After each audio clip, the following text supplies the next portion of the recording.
តែមួយខែទៀតទេបងប្អូនបនចូលឆ្នាំប្រពៃណីខ្មែរនឹងខិតចិត្តមកដល់ហើយអញ្ចឹងថ្ងៃនេះផងដែរខ្ញុំបាទរវិតចង់មកណែនាំបងប្អូននៅរថយន្តមួយគ្រឿងដែលកំពុងតែពេញនិយមនៅប្រជាជាតិកម្ពុជាក៏ដូចជារថយន្តដែលកំពុងតែផលិតនៅកម្ពុជាផងដែរដោយសារដៃកូនខ្មែរនោះគឺជារថយន្ត Ford Ranger Wildtrak ស៊េរីឆ្នាំ2026បាទសម្រាប់បច្ចុប្បន្នតម្លៃ Wildtrak 2026គឺតម្លៃត្រឹមតែ$53,900តែប៉ុណ្ណោះហើយក៏ចាំបញ្ជាក់បងប្អូនថាបងប្អូនដែលកំពុងតែមានតម្រូវការសម្រាប់រថយន្តមុនចូលឆ្នាំខ្មែរបាទបងប្អូនអាចជឿរថយន្ត Ranger Wildtrak នេះបានដែលយើងកំពុងតែមានស្តុកស្រាប់បងប្អូនអាចទិញភ្លាមបានភ្លាមមិនបាច់កក់រងចាំយូរជំរឿនក្នុងការទិញបងប្អូនអាចទិញជាលើសុទ្ធក៏បានឬក៏បងប្អូនអាចជឿរើសក្នុងការបង់រំលោះក៏បានហើយការរំលោះជាច្រើនបងប្អូនអាចរំលោះបានរហូតដល់ទៅ100%ដែលជាមួយនឹងឯកសារងាយស្រួលសិក្សាឆាប់បានរថយន្តឬក៏បងប្អូនអាចជឿរើសលក្ខខណ្ឌក្នុងការចូលរួមមុនបាន50%បាទមួយខែបង់ត្រឹមតែ$355 40%មួយខែបង់ត្រឹមតែ$435បាទ30%មួយខែបង់ត្រឹមតែ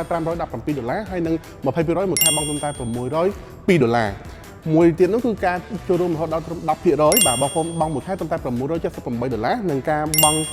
រំលោះសុទ្ធមួយខែបង់ត្រឹមតែ$753បាទអញ្ចឹងក្នុងការបង់រំលោះបងប្អូនអាចជឿបានគ្រប់លក្ខខណ្ឌបាទរំលោះសុទ្ធក៏បានចូលរួមមុនក៏បាន